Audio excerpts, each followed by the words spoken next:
pure form of synaptic energy. And thoughts are the only thing that do not only change the physiology of our brain, but also creates the change, or bring about the change in the environment, the surrounding.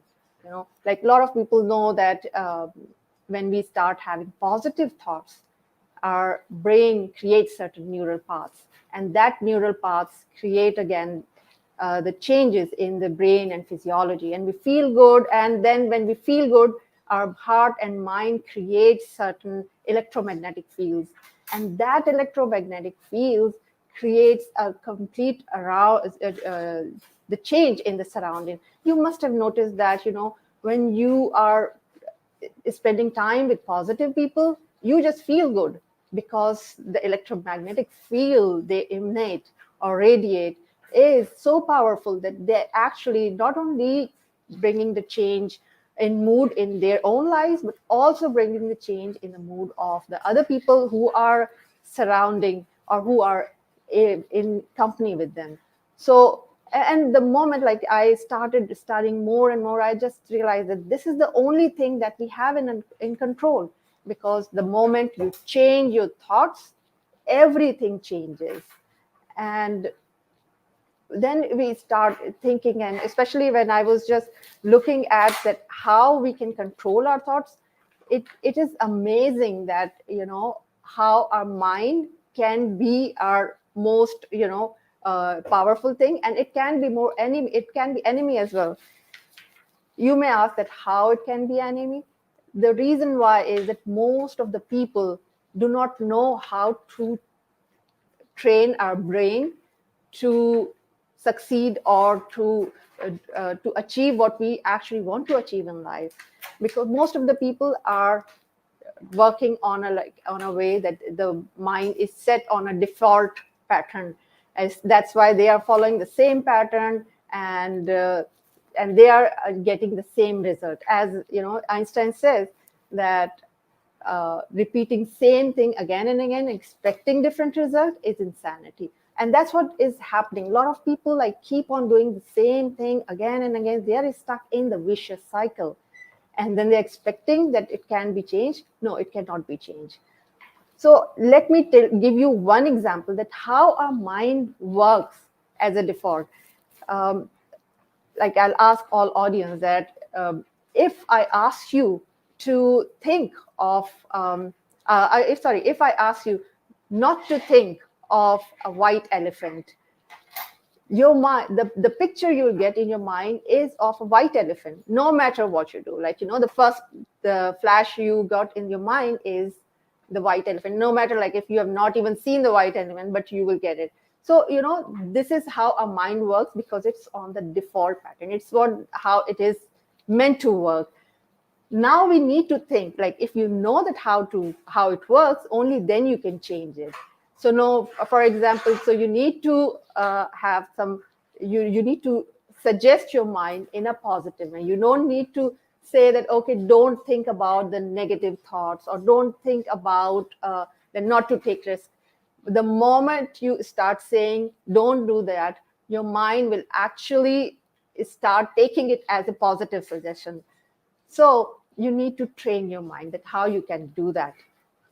You need to give them the suggestions that can work for you. That's why it is always, you must have heard a lot of time that, you need to choose the thoughts which can empower you, and not the ones which can actually create or restrict your growth. So that is the way we can do it more and more often. We need to focus on those thoughts which can actually brighten our mood, or which can light up our lives. The other thing is, one more important thing I would like to share is that our mind creates on average 50,000 thoughts in a day. That means that your mind is always full of chatter. All the time we have thoughts, maybe we are commenting on that, what kind of the shirt the other person is wearing, how the other person looks, or what would I eat in the morning, in the lunch, or all the time we are having all these thoughts. Our mind is full of thoughts. You need to calm down or to quiet the chatter of the thought, and only then you would be able to pick and choose that what kind of thoughts you want to focus on. And that is, in order to do that, you need to meditate, you need some breathing exercise. That's how you can actually control your focus, that where you need to focus, how you can choose your right thoughts. And when you actually at least clear your mind from all those negative thoughts, or all those thoughts, like sometimes our mind is full of thoughts, we can't focus on something, especially these days, our mind, we are constantly bombarded by the information, and we can easily distract by we can easily distract by anything. For example, let's say if I'm working on a very important project and some message pops up on my phone, my attention goes on that message. And this is a fact that once your attention is distracted, it takes around 15 to 17 minutes to get back to the work. So these are simple things that we need to know, that how we can actually control our thoughts, which can affect directly our lives, and whatever the way we want to achieve in our life, whatever we want to, the goal we set in our life, we can achieve only when we know how to actually unleash this power of thoughts. And I can go on and on and on for giving you all these information, but I'm trying to condense it. And as Rene gave the introduction, that mostly my work is with the Unilever and with the other companies to understand the consumer psychology. And here it is it's so important that how consumers behave to pick your product, because the entire mind is the consumer's mind is influenced by a lot of information that has been given by the ads, and by the research they do, by the people they talk to, and the social media, even the news that affects. For example, I'll share some example here. Especially when COVID happened, a lot of people were bound or homebound. They were in their homes, and we see the upsurge in the sales of the brands which are already very established, and those who were new were unable to gain the share. So when we study that what's happening in the consumer mind, so that tells us that when people are faced with uncertainty, they want to go back to their safe zone where they feel safe. So that is why they wanted to go back to the brands which they were loyal to, or which they were actually using in the beginning or in the early lives. So it's a fact that when you are faced with uncertainty, when you take risk, you need someone or something that that keeps you feel safe. And that could be anything. That could be your brand, the product, the people around you. It is so important that when you face any fear, or when you're about to take risk in your life, what is more important is you need to have certain people around you those people can believe in you, and you can fall back on them. That gives you courage again and again. And I've seen like a lot of people that they have faced several challenges in their life, but if they have certain safe zone where they feel secure, where they feel safe, they are able to take bigger risk in their life.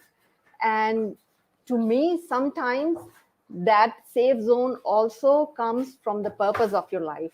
If you have a purpose in your life, that will keep you moving, keep you going, because when you if you have a dream or if you have a goal in life, you have something to look forward to next day, and that is something that gives you a push every day, that will inspire you every day to move forward.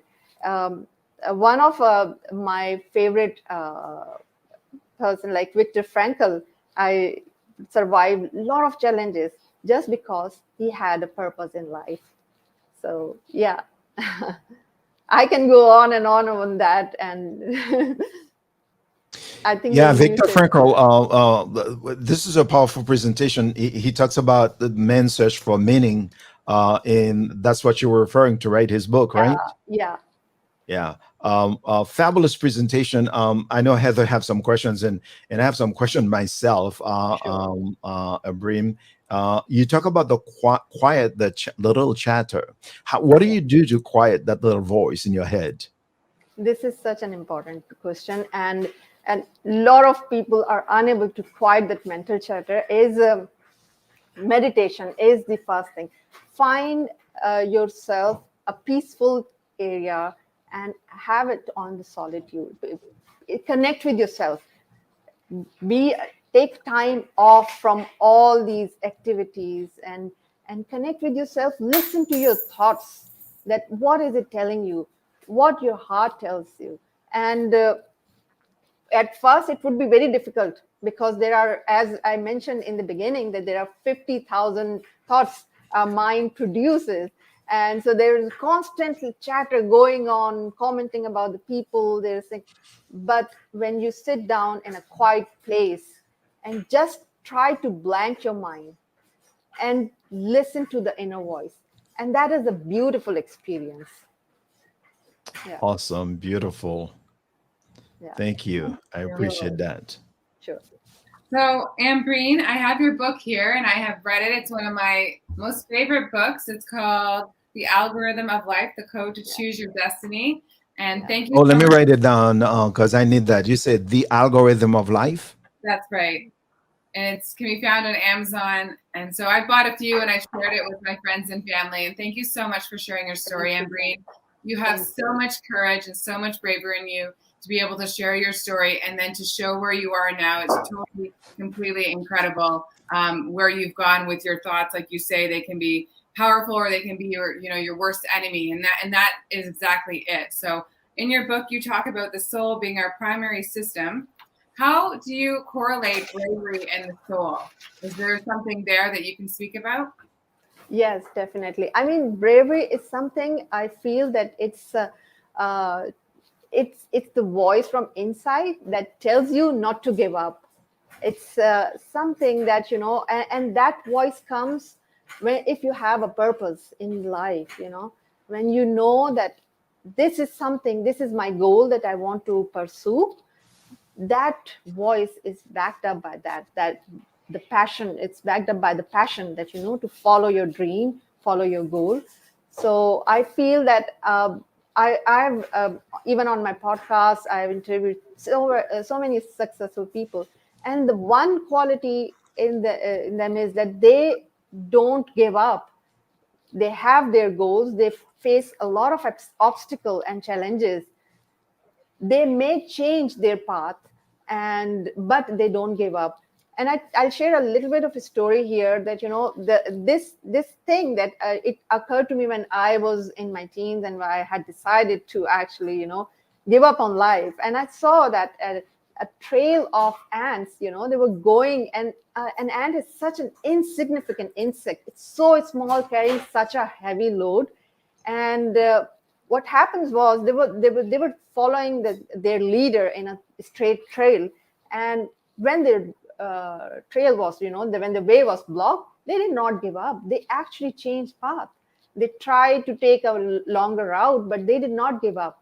I mean, I was just I mean, this is such an insignificant a significant incident, but it gave me such a powerful thought that you know if such a small insect can, reach their goal when they don't decide not to give up, then just think that how much we can do if we decide not to Resilience, give yeah. up. Yeah. Yeah. Brilliant, Brilliant. brilliant. I love it. Wow. Thank you so much, Lovely. Ambreen. You're most welcome. Thank you. So again, one last time, I want to remind everybody the name of the book is The Algorithm of Life. I would imagine meditation is one of the codes, right? Yeah. Actually, the main code is your thoughts. Your thought is the main code. Yeah, that's why Yeah. I'm intrigued with the